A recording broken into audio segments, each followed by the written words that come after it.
Hey there, guys, gals, and non-binary pals, and welcome into SMITE Too Long Didn't Watch, your one-stop shop for all things SMITE Pro. Well, no, not SMITE Pro. I went back into the SMITE Finder series. There we go. We found our way there. My brain, defaulted to 2 years ago for a second there. I got too comfy in the studio. We're going to talk about all the stuff that happened. There's so much. J-Mac, Trelly, Malum joining me, Gormizer, who are going to be yapping just about what happened this week. It was the last week of last chance qualifiers for EMEA and NA. LATAM had already concluded, and Malum is going to be covering the last half, I guess, of the APAC bracket, and then also the Brazil hold. I mean, it was on yesterday. You probably saw some of it. It was going on for a while. It was really, really fun. But that is going to be later. You're going to be later. First up and first foremost and all that is the EMEA.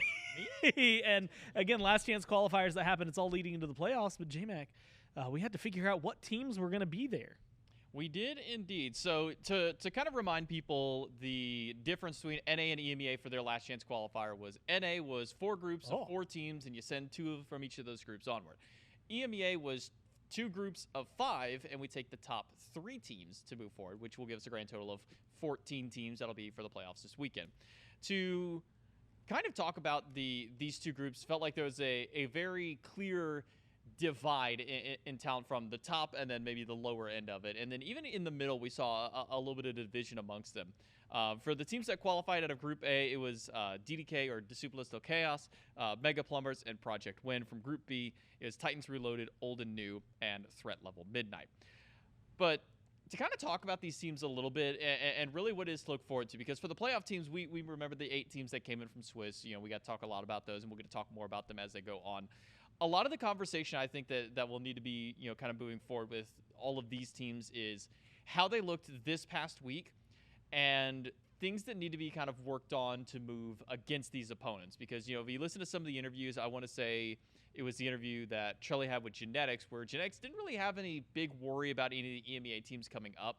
And I think there holds a little bit of weight and truth to that because they still look a little bit scrappy. But at that same time, when you get one of maybe these lower-seeded EMEA teams go up against them, it could cause maybe some early stumbles, because there are a couple of teams that have moments where they fall a bit behind, but they can just make one good play. And sometimes that one good play will help things. And I think that Project Win is one of those teams where they may not look the cleanest, but they can have moments where they can really have, a good fight back. One good team fight may not be, the entire turning point of the game, but it still shows that there's a little bit of light with them. So I think for Project Win, one of the biggest things to kind of work towards for themselves is really kind of cleaning up their early game, and when it comes to kind of their late game grouping, they've shown that their end game is great. I think SMITEPro in the mid lane is probably the player to really watch out for, making some really big moments. And this Akate was one of them where you're on the brink of death, you walk back out of tower, you drop the open the gates to put yourself and the enemy team all in the tower, but then the rest of the team is able to rally around. And sure, this play may not be super flashy, but it's that level of patience that you really need as a mid laner, especially as a fairly immobile mid laner. But this play here is the one I'm talking about, where Project Win are down. They're getting absolutely thrashed by Mega Plumbers in this game, and there's likely no hope of them coming back. But this one little play by Judas, where he pulls everybody in with an Ares ultimate, and the entire team has a massive follow-up right behind it, wiping 3 and then a 4th right after. If that game was even, that play happens in an instant. But because of how far behind Project Win was, they have to wait for the pull, a few ticks of the Zeus to come through to be able to get that chain lightning bounce, to get that ultimate damage out. If that game was even at that point, that's a turning moment for Project Win. Oh, yeah. That is okay, we defended Phoenix. We're going to get it back out there. We're going to regroup, get this Fire Giant, possibly go up and start winning this game. But because of how far behind they were against Mega Plumbers, not able to really get the turnaround there. And that's why Mega Plumbers is able to really find that level of success. But that's what I'm saying with Project Win is, even though they're kind of sitting at that middle of the pack in that group, they have some chance to maybe upset some of the maybe lower seeded teams for EMEA, but there's a lot they have to work on if they want to try and take down teams like Giovanni Giorgio, Team Risk, Smoke Break, Mockingbird even. I mean, when you look at it, there's only 3 teams that are going to come out of the playoffs and go to the in-studio LAN. Yeah. And those are 4 teams I named already that have been battling for those 3 spots. I should say 3 teams battling for 2 spots because Team Risk has pretty much solidified themselves at the top. But another team that showed a lot of promise in the Swiss bracket, didn't quite get the break they were looking for, but were able to find a breakout in this one, was Threat Level Midnight. And while they're not like the top dogs out there, even in their own group, they weren't necessarily the best team out there. They were keeping games close. You know, they were finding points. You know, they're halfway through the game. They're dead even with enemy teams. Sometimes it just comes down to you make one little slip up in the late game, and that kind of falls apart. But moments like this, they're able to rally around. They steal a Gold Fury. They have a great Rivers Rebuke on this Umoja, which I think has been maybe a little slept on for some teams, because this god can make some insane turnaround plays. And you throw Cryonic on the Raw, you know, first weekend that Raw gets to go, and we get to see what snipes are capable of on a god like that. But able to jump in there, steal the Gold Fury away with the Raw snipe, Umoja walls to help be able to turn around and get 3 kills after. I think there's a lot of potential with Threat Level Midnight. It's just a similar situation to them with, like, say, Project Midnight, where they're not quite there just yet. They've got to really bunker down in this next week, because from, I guess technically from stage 3, the LCQ and onward, this is all essentially just elimination. This is whittling down the competition. We started all the way back in mid-September, let's say 40, 50 teams per region jumping out. And ever since then, it has just been slowly and slowly shrinking away until eventually there's not going to be very many teams left to move on to in-studio LAN, and then even smaller than that, going to Vegas. So this is really where you've got to get the grind out there and really kind of push for it. One team that is, maybe I would say, a big contender, one that has the opportunity to try and push into that top 3, didn't quite get the chance to maybe when they were in the lower, but has had a little bit of extra practice, has been Titans Reloaded. When it comes down to maybe their Swiss bracket wasn't the best showing of it, but I really like the improvements that Titans Reloaded have made during at least this portion of the Last Chance qualifier. And I think that they really do have a shot at maybe trying to break in, at the very least, to kind of break into maybe the half of the Swiss bracket teams that had kind of qualified for it. But between them, you know, Old and New has also had some really big. If I'm not mistaken, these 2 teams were tied at an undefeated point coming in here. So these are kind of look at your 2 best teams. But it's all about your team coordination. It's all about your synergy, your fighting, your comms when it comes down to this one. I think this Anubis from ACD has been a really phenomenal look for the squad, and they've been able to really pull things together. Lystemix in the Soul Lane has just been a great pillar for this team. And I think this Solobeck is one pick that's probably not going away anytime soon. I think that Titans Reloaded have just been that team that's been waiting for that moment. And I think Ragna, in his interview, had also said it, where it's just like, we didn't have a great start. We tried to pick things up in the last half, didn't quite get it. We didn't want to have to do another couple of weeks to really try and qualify to playoffs, but these last couple of weeks are really helping us, you know, maybe try and iron out some of the problems that we'd had in our previous matches, and I think that's a big one for them. But these are teams that were in, like, the Swiss bracket for a while. You know, they were doing stuff. I want to talk about a team that, unless I'm completely mistaken, was not in the Swiss bracket. Old and New is a squad that just kind of pumped up out of nowhere. You know, it's just like, who are these guys? Well, you probably recognize at least a little bit of the talent on this team whenever we do get to the clip for them. I included this clip because this may have just been the play of the week. I think that this was one of the craziest team fights that we had. Is this the one that I asked for in cast? Yeah, you called for it on the cast, and I already had like 3 versions had already clipped ready to go. I kind of just want to let the clip play itself out, because this is just crazy. Dash, but this is all for the Fury. Whoa! Life of the party pulled 4 there. And you said it. Odin Cage. Team Wipe here could definitely get them the Gold Fury. Cage zones out this fight, isolates one. Everybody falls down on TLM, and Magni actually gets a kill. Dutch Whisper helps out. It might end up being the other way. A Team Wipe, baby. Magna gets another kill, and that leaves Distortion F all alone here. Those team fights are game-defining moments for teams, especially when you start getting into like these playoff moments. These are the level, this level of coordination you have team fight. That Baron ultimate, on initial watch, when I first saw it, I didn't really think much of it. I said, well, that kind of sucks. You know, you Baron ult and you didn't pull anybody in. And then I looked at it again and I went, wait a sec. He pulled 2 talismans. Yep. Umoja ultimate afterward to counteract along with an Odin ult, and then just the follow-up from a perfectly timed Hades ult in the middle of all of it.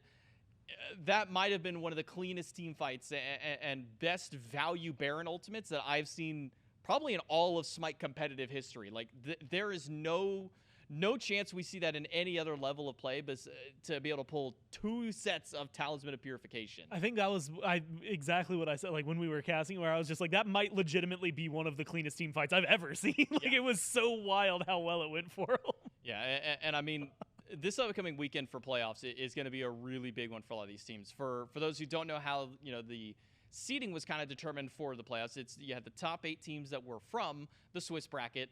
Woo! The top 2 for EMEA get a first round bye because there's only 6 teams coming in from this LCQ. The other 6 teams in seeding order from number 3 all the way down to number 6 got to pick their opponents of who they're going to be playing in this first round of play. So Smokebreak went for Titans Reloaded, Scorps went for Threat Level Midnight. And some of these matchups are repeat matches that we saw during the Swiss bracket, maybe even saw, during some of the open bracket plays. And for a couple of these teams, if I'm not mistaken, this may even be their 3rd encounter against some of these squads here. So this is going to be a very fun, storied match, I would say, here in this first round of play for these guys in the EMEA. And it is double elimination bracket, as you can see. Losing the first round, it's not the end of the world. You drop down into round 1, round 2 of the losers bracket and still have that chance. But the important thing to take away from all of this is that it's 14 teams for EMEA walking in, and only 3 come out on top. Only 3 leave the playoffs We lose to go to 11 the of those in-studio games. land. That's crazy. To think that just over 20% of these teams are going to still be here once this event is done in 2 weeks. To add in there, at least with time-wise, EMEA is going to be starting earlier than it normally does. Normally, we've been doing 11 a.m. broadcast, but because of how long this of 2 weekends this is going to be for both these regions, EMEA is going to be starting at 9 a.m. Eastern instead. Here's the rosters though for EMEA. You can take a look at all of these ones here. If you've been watching any of these, like, none of these should really surprise you as to maybe who's on the team. I think that the matchups are going to be very intense. Yodi Gang versus Old and New is one I'm really looking towards. Even Bills Goons and Mega Plumbers. Mega Plumbers and Old and New, if I'm not mistaken, are both the teams that did jump up from that open bracket play. And so have some enough to... I might be actually crazy. Old and New were probably actually in that Swiss bracket. Who is this, Mega Plumbers? Is Mega Plumber. Mega Plumbers and maybe it was KTG is the one that I was thinking of. That was from the open bracket. But Mega Plumbers really had a nice showing for kind of their first real spotlight out there. You look at Sager, Mastkill, Wolfie, Kalas. I mean, these are some pretty legendary names. I remember I want to say it was like season 10 of the SCC for SMITE 1. It was like first phase, first game of the day, first match of the entire split, and Mastkill walks out and drops like a pentakill on a Fenrir jungle. It's wild what this player can do and what this team is capable of. But these aren't the only rosters. We still have a few more. That was only 8. We have the other 6. And then the ones you see in the 2 boxes themselves are ones going to be matching against each other. Team Risk and Giovanni Giorgio, the number 1 and 2 seeds, will not be playing the first round. As I mentioned earlier, they do get a first round bye. I'm actually curious to see how DDK, Disciples del Chaos, can do kind of on their uptick back. I think that they had a hard showing in their Swiss bracket, but had a much better presence when it came down to their actual open bracket play. If I'm not mistaken, I believe they were number 1 in their group, and then Old and New was another one that was kind of fighting up there as well. So I think that there's a lot of competition in this first round of play for EMEA. But we might start seeing the divide depending on which teams end up kind of making it through this first round. If it's a lot of the Swiss teams that are all just making it through, then we start seeing some of the repeats of Swiss. I think that no matter who gets matched up against Risk and Giovanni Giorgio, that's probably the 2 hardest teams that you have to fight in that bracket right now. Especially Team Risk. They have just been the undefeated squad of EMEA, similar to probably what I imagine Charlie will talk about with Cowabunga on the opposite side for NA. Those are like the 2 teams to beat right now amongst the 2 regions. And if anybody can find a way to dethrone them, I think that we're looking at some really strong contenders for that region. That's going to make things really interesting because, like you said as well, and this will double apply for NA, but only 3 teams are making it out, right? For EMEA, 14 going into it and then limiting that down. It's going to be very, very interesting both this weekend to see what the first steps forward are for a lot of these teams. Like, is the gap between the last chance qualifier and some of the players from Swiss, like, is it large enough that we're going to be like, oh, whoa, this double elim is going to go quick? Or are we going to be looking at maybe some, like, really, really surprise depth of competition? But then also next week, because we'll find out who's going and in what seed they're going. So it's going to be really, really interesting. And you'll want to make sure that you tune in both Saturdays, I believe, is EMEA at 9 a.m. Tomorrow, and then a week from tomorrow, I think one of those is the 23rd. Tomorrow's the 16th. Yep. Yeah, so that math checks out. Those are 7 days apart, and you want to make sure that you're tuning in a little earlier than we normally go live, 9 a.m. Eastern, as those games go live. But JMac, sounds like EMEA is a hot spot right now. It's going to be fun. And you know what else is a hot spot right now? North America. Yeah, there's a whole other region that's also sending a few teams forward. And they're going to be really exciting because they're doing a very similar format, as it turns out. 16-team double elim on this side. And Shelly, that's maybe getting ahead of ourselves. That's tomorrow, or not tomorrow, Sunday, and then a week from Sunday. There was still stuff that happened this last weekend, too. That is true. There was some Wowie stuff zowie. that happened last weekend. We sent 8 teams to go and hang out with the 8 teams from the top of Swiss that have been sitting there for about a month now. They've been there for a little while. Depending on who they were, like if Some of them qualified a month. If you're talking about Cowabunga and Food Driver Glove and Team of 5Ms, like I don't even remember what those guys look like. Do they? Who knows? Who's that? Yeah, well, we're gonna see soon. But yes, we were able to send. Remember, it was 4 groups of 4 this time around. EMEA was 2 groups of 5, so a little bit different.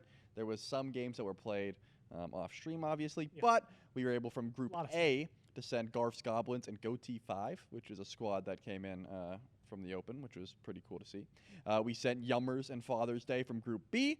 We sent Kitty Party and Mr. Play-by-Play from Group C. And we sent Buff Uller and Roll the Dice from Group D. Now, there was a couple upsets, I will say, and maybe not upsets in the sense of, you know, standings and things like that, but at least for what I was expecting, going in for Group C in particular, I was like, I think Kitty Party is going to be, you know, probably taking a second to Mr. Play-by-Play. I thought Mr. Play-by-Play was one of those squads that could upset some of the higher end teams in Swiss earlier on, like weeks ago, about a month ago. And they actually ended up taking an L. They still made it, of course. They still qualified, but that was a matchup that I definitely was surprised about. I'll talk about them a little bit later. But yeah, we can just go through sort of the list here, because again, we know that Garfs and Goatee 5 both made it, but they had to play each other before then, and they had a little bit of a back and forth. I think that, you know, Garf showed that they had some solid dominance in the matchup, but Goatee 5, man, they put up a fight. This is a squad that I haven't seen too much from. Definitely players you're going to recognize. We've seen, you know, T-Souls around playing the solo lane and ranked, of course. Moods, another player that I'm very familiar with, and of course Joshy. So this is not anything to be frowned upon. But the fact that Goatee 5 put up such a fight, they were able to steal away Gold Fury, chase down, get a couple picks to their name as well. Just goes to show, I mean, this was not a walk in the park for Garf's Goblins, who is a team that I've held in pretty high regard, especially in the lower end of the bracket, still making their way through and, again, qualifying. But just teams to keep your eyes on, man. They definitely can put up a fight. That's Garf's and Goatee 5, at least from Group A. Now, of course, in Group B, we had Yummers and Father's Day. Yummers was a squad that I thought was going to be pretty solid in this squad, so no surprise to me there that they were able to make it. But Father's Day had to beat Alec Hate Club to make their way into the playoffs, and I thought that was going to be a close one, and of course it was. But Alex Hate Club, they did kind of bring it early on. At this point, the game's relatively even, but this play is so confusing to me. The fact that Father's Day just let Renown walk by, they were able to find the jump, and then even here too, this is a really sick play by Father, because you get so low, you go to a tower, but you cannot fight Baron near the tower line. Yeah. Gets the pull, and then Nua is able to pick up the kill from the grave there. Goofy start, but as I mentioned, of course, Father's Day did win the day. Alec Club just, you know, they brought some spice. Yeah. Had to keep it close. This is the one, though, that I was a little bit shocked about, and shouts out to J-Mac for finding just the perfect clip to encapsulate this whole moment. Kitty Party and Mr. Play-by-Play. As far as I'm concerned, Kitty Party 2-0ing Mr. Play-by-Play is definitely an upset. I think a 3-game set even would have shocked me, but 2-0ing them is pretty crazy because I think Mr. Play-by-Play again was definitely one of my favorites in this bracket, and Delny goes crazy, solos the fire giant. That's all well and good, but that's not the whole clip. You can see at this point, Mr. Play-by-Play, they're trying to go in for gold. They're down like 9-12, but the gold is so much in favor of Kitty Party, and it just goes from bad to worse. After they recognize that gold's down, you got some action over in solo lane. Soon, I believe Delny is able to find a solo kill versus Layers. Gold Fury does not go very well either. It's just, it goes from bad to worse. And I just wanted to point out the fact that Mr. Play-by-Play, again, is a team that I held in very high regard. I mean, Snatty, Layers, Crim, Dashboard, Pringles, like these are some fraggers to be sure, but end up getting 2-0 here. And I don't think that puts negative light on Mr. Play-by-Play as much as it should be putting positive light on Kitty Party. Yeah. And then the laugh afterwards. Yeah. Delny should not be getting AMA, first of all. And second of all, I mean, keep your eyes on these guys. They made it easily out of Group C, arguably one of the tougher groups to make it out of. So if you were sleeping on them, do that no longer. And then, of course, again, because the last matchup between Buff Uller and Roll the Dice, that was kind of played off air, we have Mr. Play-by-Play getting their qualifier win up against Throat Punch. And as I've said against these guys many times, even if they're going to take an L early on to Kitty Party, they still were able to lock in. This point, it is pretty close, as you can see. Throat Punch put up a heck of a fight. Very close game at 13 minutes, but Mr. Play-by-Play, they were able to lock in. I believe Dashboard got the interview after the game, and he seemed pretty confident. Just, you know, in the team in general, their mentals weren't really fading. And that's something you do have to worry about. When you feel as if you're a top seed going into a group like this, and then you take a 2-0 L, are you going to keep that level of gameplay up? Turns out yes, but regardless, keep your eyes on these guys still, because Mr. Play-by-Play, I think, are still going to be some threats even in that top echelon of the playoffs. Again, there are still 8 teams that qualified a while ago that we have not seen in a minute, and wonderfully so, we have the bracket available for you, so you can check it out. Just see some of these matchups. Again, over in EMEA, it's a little bit odd. We had to give some buys just because it wasn't a 16-man bracket. But here, you get to see everyone that you haven't seen in a while. Cowabunga there at the top. They're going to be your I feel a seed. Very bad for Father's Day that's their first matchup Hey, you in know the what? playoff bracket. It is tough, but we've already said there are very little spots to fight for, right? Yeah. So you're going to have to beat these top-end teams if you want to make your True. way to LAN. Why not upset them round one, right? If you were going to do it, this would be the time. Remember, Cowabunga has not played. I mean, they've been scrimming, but they have not played competitively on stream like a for us month. in a month. Yeah, They were in the, minute, the first wave to qualify. You gotta hope they've been putting in the hours and putting in the practice. I can tell you, I've definitely seen Paul in the ranked queues, but as far as the rest of Cowabunga, it's all just about like how much time they've been spending. I know Sot's been grinding as well, so I'm sure that they are up to date with the meta, but it's constantly shifting. So that's gonna be a good matchup. Look within Mr. Play-by-Play. These are all good matchups because these are all squads that had to fight to earn their spot here. That's the other thing you got to remember. There are no slouches in this stage of playoffs. So every single match is going to be, you got to put everything on the line. Luckily, there is a loser's bracket. It's not just lose, you're out. You will have a second chance. So even if you get a bad matchup like, Goatee A5 versus Scrumptious, Garf's Goblins has to take on Borscht. You already mentioned Father's Day and Cowabunga. That's not going to be writing you home just yet. You are able to fight back in. And maybe you haven't seen these guys. Maybe you haven't seen these guys in a minute. Maybe you're forgetting exactly what those rosters look like. We'll be able to pull those up for you in just a second. And you can get a little bit of a refresher because, again, I understand. We have been casting the... There's been so much Smite. There's been so much Smite, too. So as you can see, of course, Cowabunga, our first seed, Sot, Panatom, Paul, Aurora, and Yarkor up against Father's Day, who we've already mentioned. You saw a little bit of. Mr. Play-by-Play is going to be taking on a look within. Food Drive for Globe coming back. Wants to be in Zaylan. You mentioned it, Food Drive for Globe. Definitely a favorite from just about everyone over here. Karmic, Valo, Globe, Happen, and Tegveer. A threat to be seen for sure. Roll the dice. There are no slouches either, though, so I think that's going to be a pretty solid round one matchup as well. And then, of course, Secret Service versus Yummers. Actually, that one's sneaky good, too. I mean, yeah. Yummers and Mr. Play-by-Play were my top two coming out of this tournament, and clearly I was wrong because Kitty Party kind of own Mr. Play-by-Play. So that should be the new top 2 as far as I'm concerned. But definitely keep your eyes on that bottom right matchup as well. But there are 16 matches total, so we got 8 more on this side, or I guess 4 more on this side. Not a great math guy, but hey, I can read. That's not what you're paid for. Yep, I can certainly read. Buff Uller, tough one to go up with team with name with 5M. But we already mentioned you got to be able to take down These guys are crazy. just about everyone. You can make it. Name and Progress versus Kitty Party. Again, keep your eyes on Kitty Party. They have been absolutely popping off, and they will be riding that momentum into this system. Scrumptious versus GoTA 5. Not going to lie, that one does seem tough, but Scrumptious have had their ups and downs. They have definitely shown that they can bleed if they are not showing up mentally ready, so let's hope that they do keep that one going. And then, of course, we already mentioned this one, Borscht versus Garf's Goblins.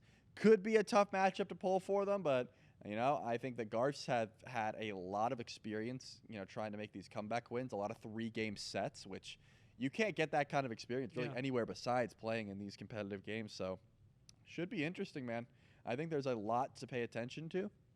And if you were sitting back because, you know, it was open bracket, if you were sitting back because, you know, the stakes weren't high enough, this is where you got to leave everything on the table. Like playoffs is where we are going to see the full extent of, you know, who's bringing what strats, how try hard is everyone going to be, like how locked in can you become, because there's no more do-overs. There's no more, oh, you can just go to the open qualifier next week and earn your way back in. No, it is do or die time for just about everyone here in NA. So you don't want to be missing it. As J-Mac said, EMEA is going to start a little bit earlier, but NA will be there. And there's not a single match you want to miss, as I've just broken down for you. They're all going to be clean. Yeah, Sunday the 17th and the 24th, 11 a.m. Eastern. When those are going to be kicking off. You do not want to miss out on them. I'm really interested in watching, you know, you kind of touched on it, but like Borscht, I think is someone I've got my eye on. Yep. Just because the Borscht that we got, or at least I got used to, and the Borscht that are going to be playing are 2 different Borschts. They are very different teams. So I am really curious to see what they're gonna look like. And again, much like EMEA, that's 14 teams that's going down to 3. NA is 16 teams that's going down to 3. It is, much like you said, kind of do or die. Like, you lose first round, not that big a deal. Double elim kind of helps you there.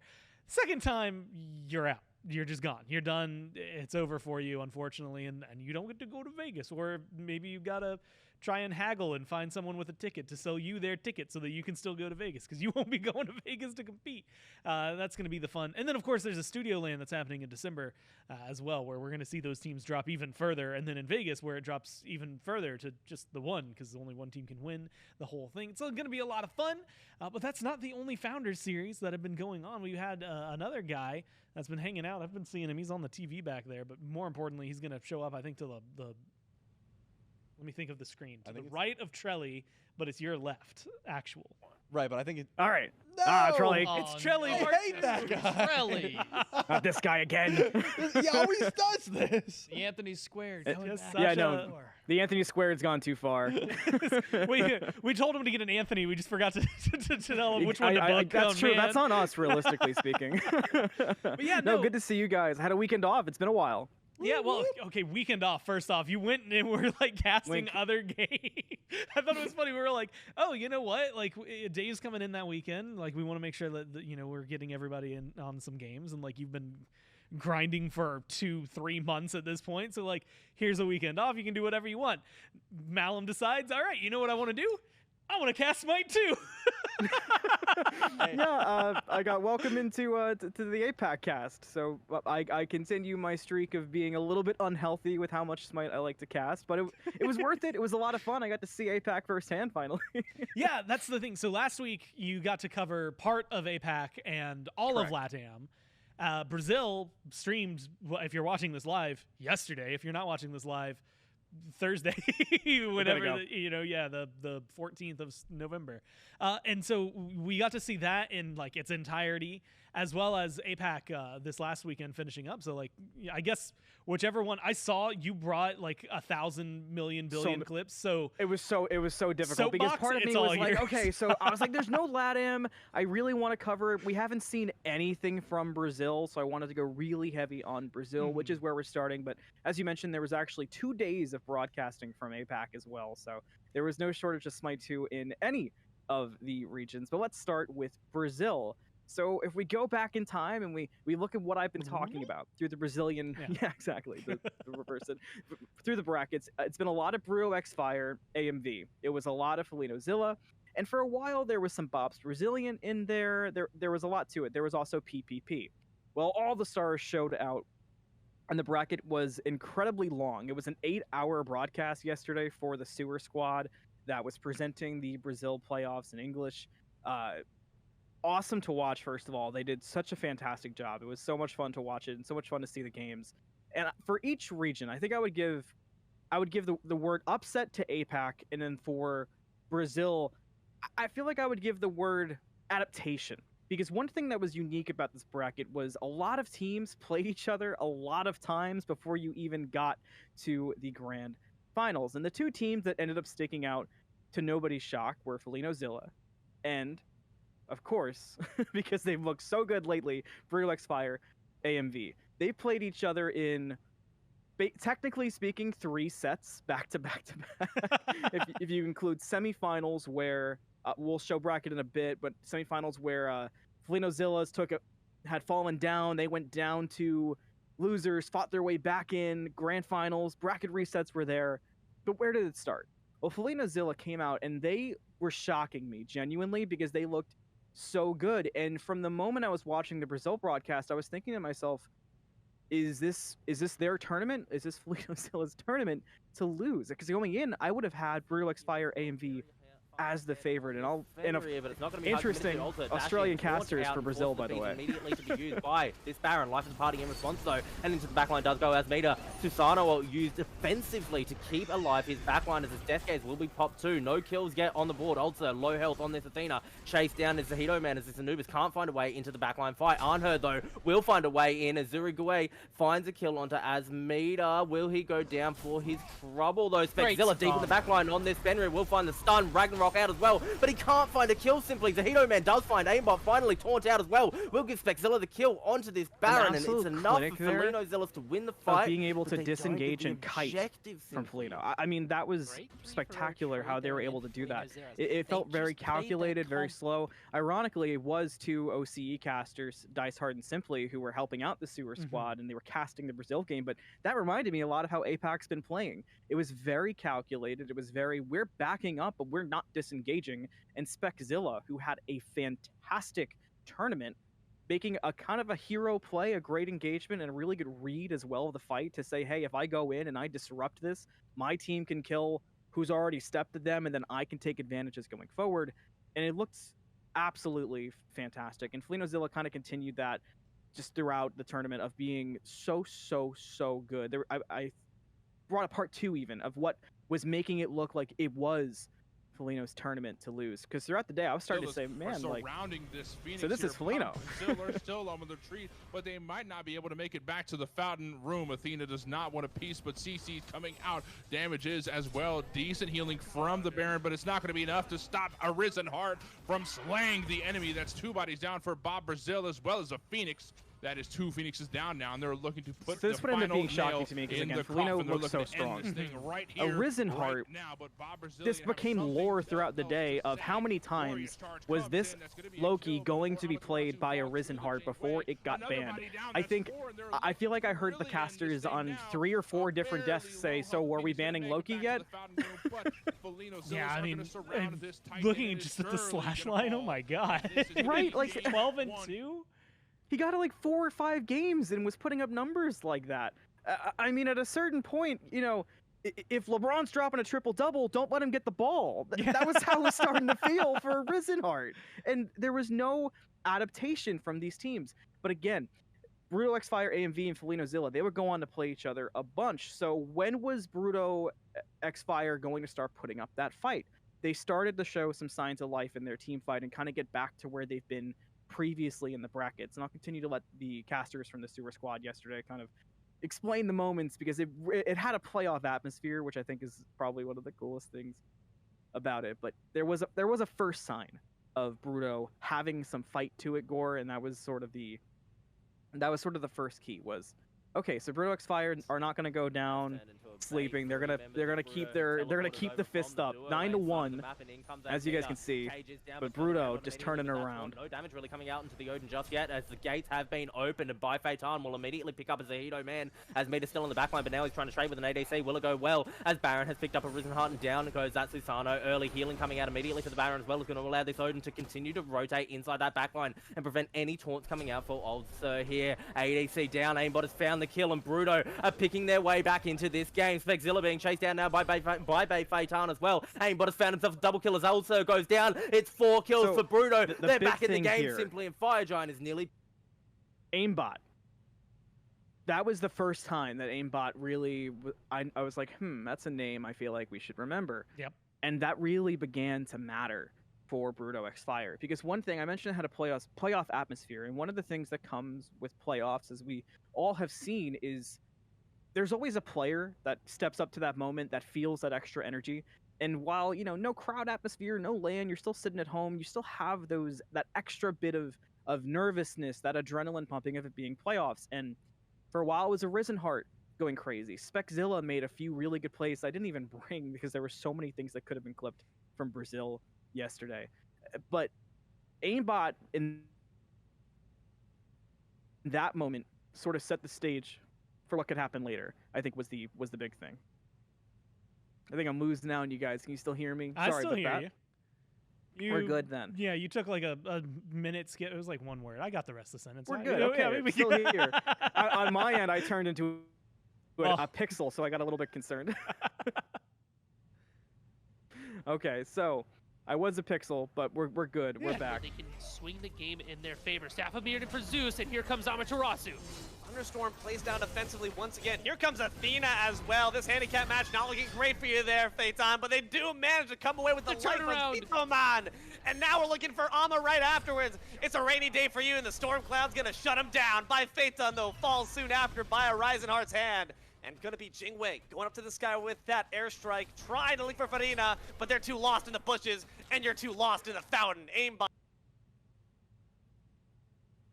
So that one I titled "Okay," if that gives you an idea of kind of what was going on in Brazil. I had so much fun watching it. I know I'm coming through a bit scattered here, but I want to make sure we get kind of the most important thing through, and that was just the level of gameplay we were seeing was so impressive from all these teams in Brazil. They showed out. Of course, the casting was fantastic, as we've heard. I wanted to also include a lot of different voices too, because that was one of the cooler things, was seeing so many people show up production-wise and casting-wise. But in that one, again, it just goes further to show what was going between these two teams. But it had to end somewhere, right, Gore? That's kind of the big thing. And I mentioned Aimbot, and Aimbot was able to turn around the game and make it happen, and Brazil came to a incredible end during the bracket reset game, during the initial best of 3, going to a bracket reset best of 3.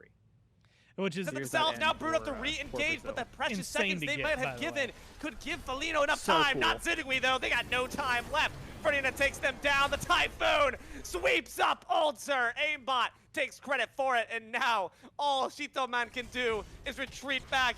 Fingernails being bitten off, chewed down to the quick as Amaterasu's got to get back home.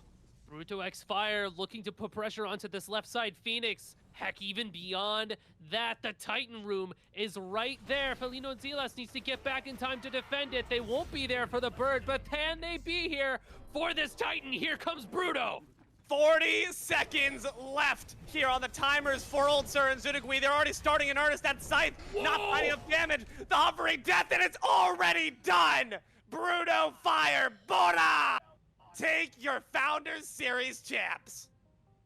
Where did that Just Titan an incredible go? end. And I was ready for you to yeah, and here's all this. Please. Nothing my feels reaction worse was very similar. than for the getting that shot at the very end of Thanatos going up, where it's just just a second too late. Like that, those moments are heartbreaking. So that was the ending, and like you said, it was just it's heartbreaking because you don't get to put up that last defense too. Yeah. You know, you want to be able to have the last defense. I think of Jade Dragons. You know, you want to be able to at least fight in your Titan and throw out some abilities to stop the Jade Dragons from winning. And in this case, Bruto X Fire, they were able to kind of stampede their way through. But we do have the bracket that was shown on stream from the Sewer Squad to kind of help show what went down. As I mentioned, that grand finals did end up going to a bracket reset, which is so freaking cool. bracket resets in MOBAs is kind of a more unique thing, but getting to actually see it go through just adds so much excitement to it. And you can also see what I mean looking at the bracket too of how many times Felizilla and Perudo X Fire actually played each other. The adaptation between their picks and bans throughout the tournament was really crazy to watch. Like, okay, the Loki's now off the table. Arisen is never seeing it again. But now all of a sudden, the Kernanos is there for aimbot. It was really exciting to watch the two teams adapt to each other. Yeah, and the other half of this, and like you said, it's kind of the thing that's really interesting is when you get to meet multiple times, you then get to have that like you said, like adaptation where you kind of figure out, especially right now, like it feels like only having one ban, you kind of need to be on top of things, but we'll even talk about it, like the game meta versus a set meta. Like the longer you play, the more you play against the team. So in this case, what, like 5-6 games? Like by the time you hit game 4, 5, 6, like the meta is not what people expect. It's what's going on right here, right now. Like, why are you beating us? We're going to ban that. Why are you losing to us? We're going to try to pick those and like changing things up. And so it just makes it so fun. Like you said, it was what, like 8.5 hours that happened yesterday. So a hell of a VOD for people who want to go and watch that. Yeah, towards the end of it, J-Mac and I put in their chat, we were like, all right, great job. Now everybody go eat some food. Yes. Oh my God. Go relax a little bit, please. Go lay down, close your eyes, no screen time, like we're taking you away. Yeah, it's time for everybody to just chill out. And, you know, again, shout out to the sewer crew. They did such a fantastic job covering both LATAM previously. They did amazing yesterday in SMITE game. They have a lot of names for me to mention, but the whole crew definitely deserves their flowers. They did great. And it was really cool to also see the team that had covered LATAM in Brazil work together with the team from APAC. Yeah. And kind of join forces for another big tournament. It was really exciting to see. And that brings me, of course, to APAC, where I did bring a bit less on the terms of clips because I feel like I've covered a lot of APAC, and I set us up really okay last week, I'd like to say, for what we might see for their big playoff weekend. I mentioned the potential of upsets, and that was the key word. Because if you guys remember, how many times did I say fish? I said fish quite a lot. We said fish a lot. They had a topsy-turvy bracket, to say the least. Sunday School, remember I said they were the favorites. Were they able to keep the favorites? So first, let's just start big. Let's start grandiose. I brought just a fun clip because what's more fun than big-time kill streaks, right? I mean, that's kind of the key. And Tilly has been fantastic the entirety of the tournament and showed up big time when it mattered in playoffs as well, which it always adds to it. Rebukes have not been as impactful as potentially they need to be in this game. 4-man grouping from Engage trying to punish Texi, but Sunday School are aware of it. Couldn't find the stun, Ken the Odin, but the cage will come down and Mordred pursue the weak. Will connect Swifty though, using that death gauge to amuse out the damage. Truvy will be able to jump away. Low health bars across the board, but Tilly finds Swifty as Texi goes down to the tower. Truvy managing to pull him back into that one. Double kill here for Tilly. Triple kill for the Jingwei. He's 9-1 J better when he's not done yet. Looking for Truvy. Can he get the quadra kill? No, not quite. Yes, he picks it up. Down goes Truvy. Quadra kill for Tilly. He's huge on the Jingwei. APAC knows how to bring their hype in their casting. Dice and the whole team are so talented. There's a lot of hype, but there's great analysis too. Their death segments are really fun to watch. Very, very spot on predictions and a lot of good reads of how the games would flow out, which, you know, that's kind of an underrated thing. Peek into casting, like the desk is so important, and to hear how on it they were and how well APAC knew their players and their community. That was probably one of my favorite parts of both getting to be a part of the cast this previous weekend. I was only on for Saturday, and just seeing how much they all knew, how many notes they were prepared to give me. It was kind of a crazy combination. It felt pretty fun to be a part of, and I was very happy they brought me on. But fish. It might be for this clip, I titled it on Twitch when I made it "Fish Frowny Face" instead of "Fish question mark." I'll let you guys see why. One of the tournament favorites in the playoffs. But remember, there are new teams. Apes together strong and 99% engage. Yeah. Backside, dazzling offensive, finding 2. The spin, the moves, Frenzy takes them out. Ultimatum's off. Yada's done. It's a double kill. No penta potential, but that's A-okay. It's still just as impactful. Triple kill onto Asha. Frenzy's on a tear. They might be able to end here. I don't know. Oh, they have that midwave. And Osme was on it. They Apes Together Strong took out Fish, which was just.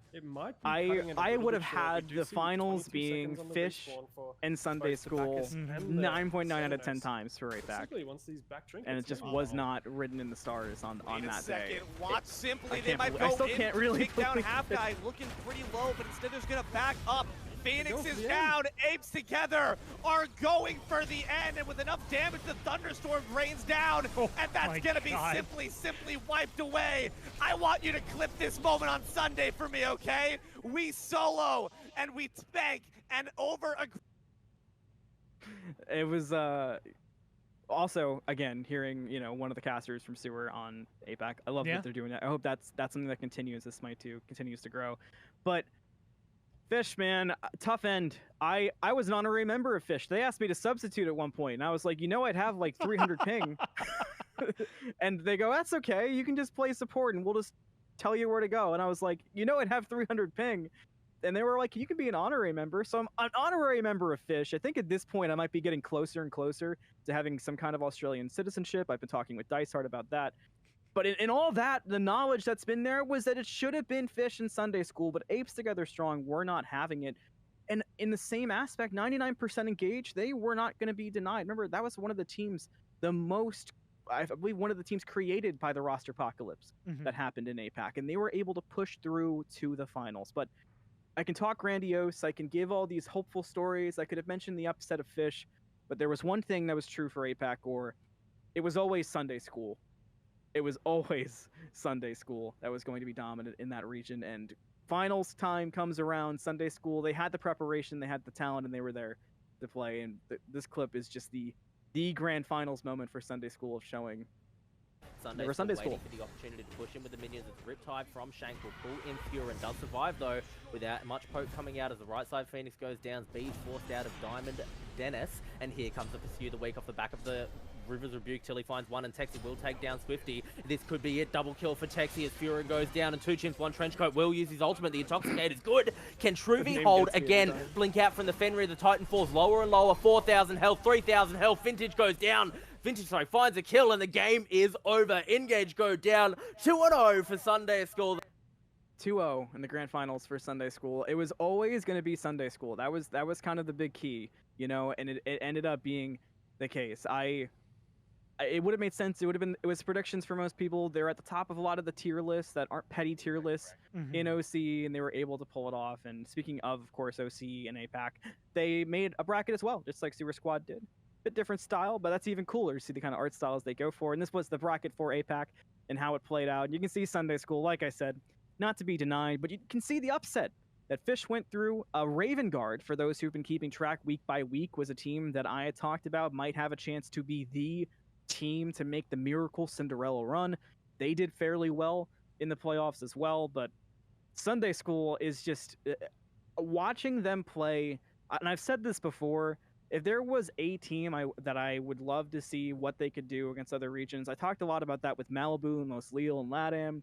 For Brazil, it's got to be Bruto X Fire. For APAC, Sunday School, I would love to see what they could do against some of the teams from both North America and EMEA, just to see how they could compete, because they truly do have the macro, they have the mechanical play, they've got a great coach by their side, and they've stuck together. Their roster was ironclad, and they performed fantastic. And it's tough to say they won the hearts of their region because everybody was competitive in the region, but I think at the end of the day, a lot of the teams were just happy to be able to play in such a competitive bracket, and such a well-handled and presented bracket as well by the entire team in APAC. And that kind of brings me to just the overall end for it. For all the regions, because that is the playoffs, your winners for Brazil were Bruto X Fire AMV, winners for APAC was Sunday School, and of course for LATAM, we had the Malibu Los Leal showdown for those two teams. And as a reminder, there will be 2 international teams being able to play in the Studio Land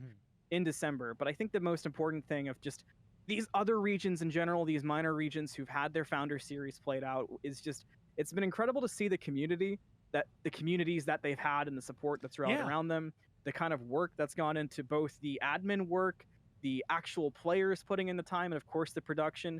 It really was incredible to watch. I feel like it's such a great first step for SMITE 2 for us to be able to start the Founder Series and have all these regions who we weren't even talking about towards the end of SMITE 1 show up and show out and really show that they are truly committed to the game and they have such flourishing communities. I really can't wait to see what the future holds for all the regions as well as all the team members and crew who made it all happen. Yeah, I mean, up front, thanks to you for covering all of it every single week, but also thanks to all the players, the casters, the production team, and all of the people who were running that.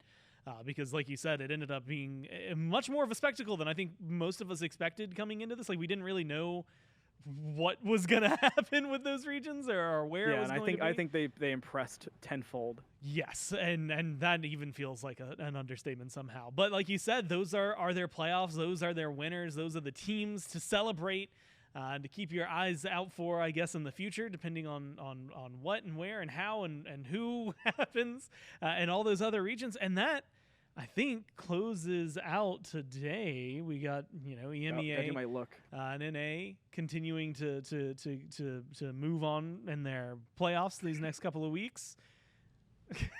You got more Malum to be coming, even though you won't be as maybe a frequent stayer here, I guess, because we've covered all those regions. We got to get team profiles. We got to learn about the teams we were going to see from international. There's a lot to do still. Well, the good news is that we've got playoffs still happening for 2 regions that is going to lead into a LAN here.